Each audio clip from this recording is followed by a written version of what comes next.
Hello you, how are you doing? You're having a great summer? Welcome to this new episode of the Great Truth Summer School about post-truth.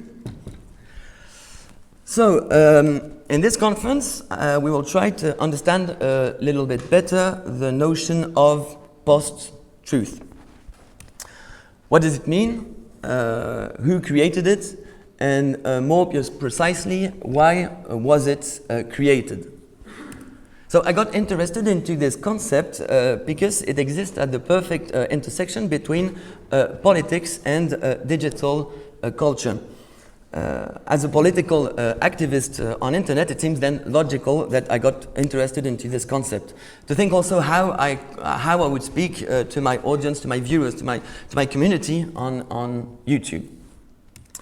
So the first time I heard this word, post-truth, was in a radio program. The guest was describing how Trump totally changed the notion of truth in history. And we have many examples of authoritarian regimes that lied to people. For example, these photographies of Stalin. He was the kind of precursor of Photoshop. And it's interesting because he was saying, this is the truth, this is the official version, this is how you should think. What happens with politicians like Trump, it's totally different. Because Trump's administration talks about alternative facts. It's not saying that's the truth and that's not true. It's not saying this is the official version and there's no other versions. It's about saying, okay, I have my truth, you have your own truth. It's no problem, it's an alternative fact. It's a fact, but it's just alternative. And it totally changes the whole debate around the notion of truth. It created the post-truth era. So many traditional media and traditional politicians and a political commentator like Matthew D'Ancona wrote and talked about it. In this book, he acknowledged the fact. Yeah, it's a joke, the fact, alternative fact.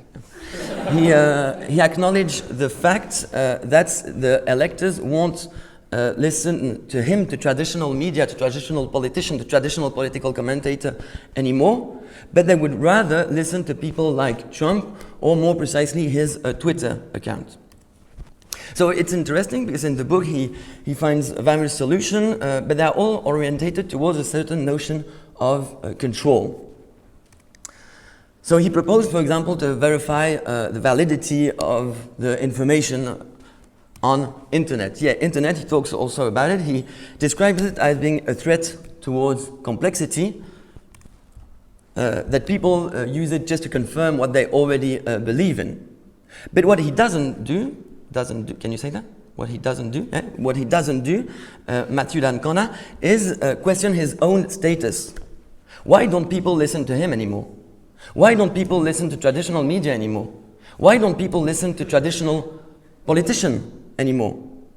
And why doesn't he ask himself this question? It's because answering this question would admit that he has to accept to lose his authority.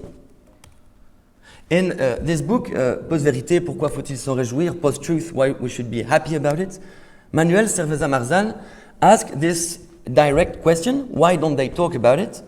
And extend it to who talks about or writes about post-truth. Well, traditional media, traditional politicians, and what do they have in common? They owe their authority to their alleged detention of the truth. These people have power because they have supposedly more knowledge than ordinary people. Page 59.